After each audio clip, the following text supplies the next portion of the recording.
जय श्री राम दोस्तों, जय श्री बालाजी महाराज। आज की वीडियो में मैं आपको बताऊंगा कि एक व्यक्ति के शरीर में कितने देवी देवताओं की सवारी आ सकती है।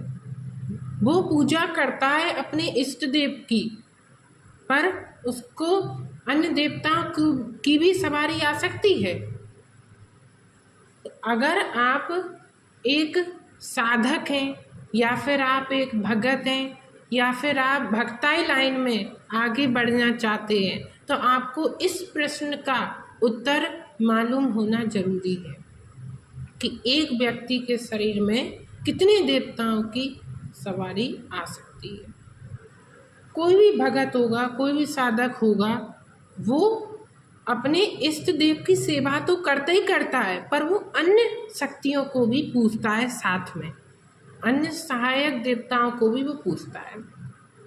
जैसे कि मैं आप मेरे से समझ सकते हैं, मैं जो है मेरे जो इष्ट हैं वो बालाजी महाराज हैं। मैं बालाजी की भी सेवा करता हूँ, मेरे इष्ट हैं, पर अन्य शक्तियों की भी मैं सेवा करता हूँ, जैसे कि प्रेतराज सरकार, भैरव बाबा। तो ये कौन है मेरे? ये हैं सहायक देवता, जो मेरी सहायता करते हैं इष्ट देव की कृपा को दिलाने में, उनकी कृपा प्राप्त करवाने में मेरी सहायता करते हैं ये देवता।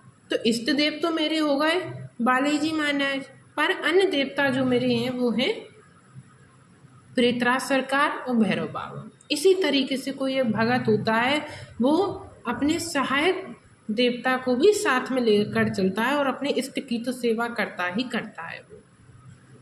और जिस के शरीर में सवारी आती है तो सवारी उसके इष्ट देव की भी आ सकती है और अन्य देवताओं की भी आ सकती है। अन्य देवता मतलब सहायक देवताओं की भी सवारी आ सकती है। ऐसा नहीं है कि सिर्फ इष्ट देव की ही उसके अंदर सवारी आएगी, अन्य देवताओं की भी उनके शरीर में सवारी आ सकती है।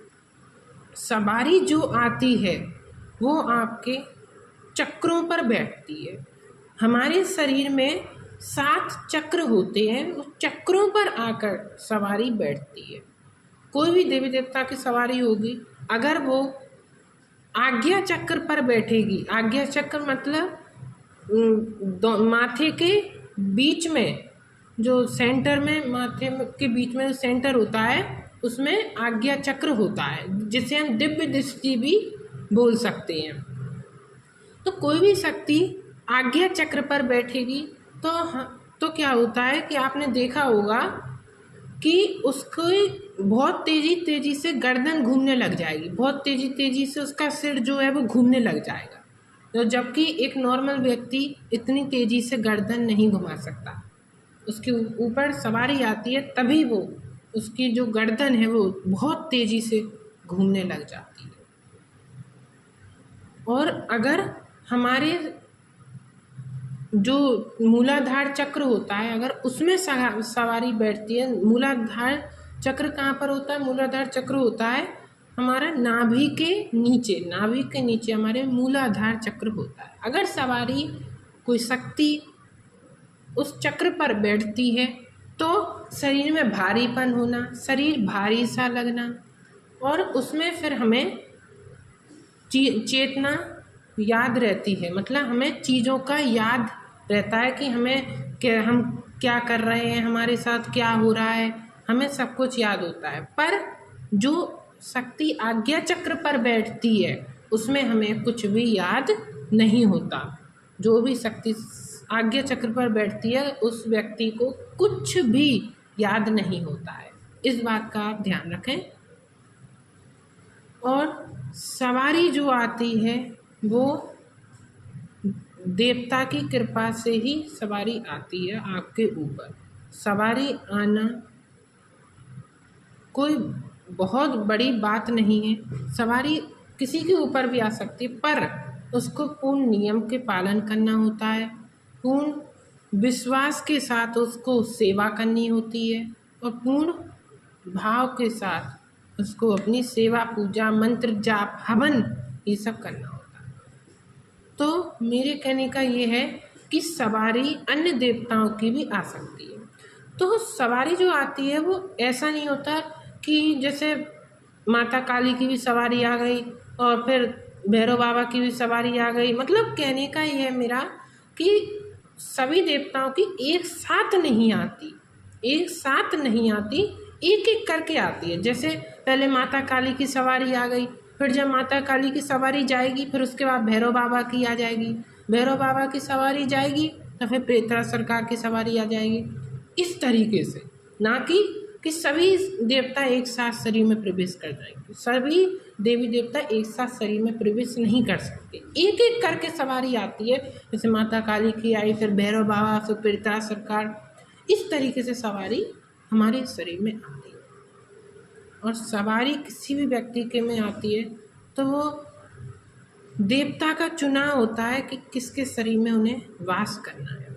आपने देखा होगा, आपने बहुत से लोगों को देखा होता है कि बहुत से लोग भगत बनना चाहते हैं, एक साधक, एक अच्छा साधक वो लोग बनना चाहते हैं, पर वो नहीं बन पाते। क्यों? क्योंकि देवता का चुनाव बहुत जरूरी है, शक्तियों का चुनाव बहुत जरूरी है। शक्तियाँ जो हैं वो हमें स्वयं चुनती हैं, ना कि हम शक्तियों को चुनते हैं। और लोग बाग कई कई सालों से पूजा करते हैं, कई कई साल उन्हें हो जाते, 20 साल, 25 साल, 50 साल, पर उन पे कभी भी सवारी नहीं आ पाती, उन पे कोई भी शक्ति जागृत नहीं हो पाती। क्यों? उसका यही कारण होता है कि देवता का चुनाव होना बहुत जरूरी है। शक्तियाँ जो हैं वो हमें स्वयं चुनती हैं, इस बात का आपको ध्यान रखना है। ये मैं बहुत ही आपको गहराई की बात बता रहा हूँ, महत्वपूर्ण बात बता रहा हूँ कि शक्तियाँ जो हैं वो स्वयं हमें चुनती हैं, ना कि हम उन्हें चुनते हैं। इसलिए सवारी आप पर भी आ सकती है। आप बस पूर्ण नियमों के साथ सेवा करें, जो भाव हैं आपके वो सच्चा होना चाहिए, और नियम परहेज आपको पक्के होने चाहिए, नियम परहेज, तब आप पर भी सवारी आ सकती है। मुझे आशा है आपको मेरी ये वीडियो अच्छी लगी होगी।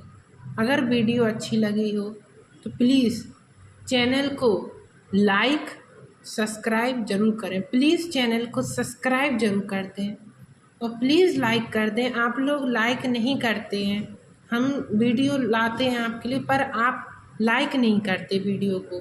प्लीज़ लाइक कर दें वीडियो को। जय श्री राम, जय बालीजी महाराज।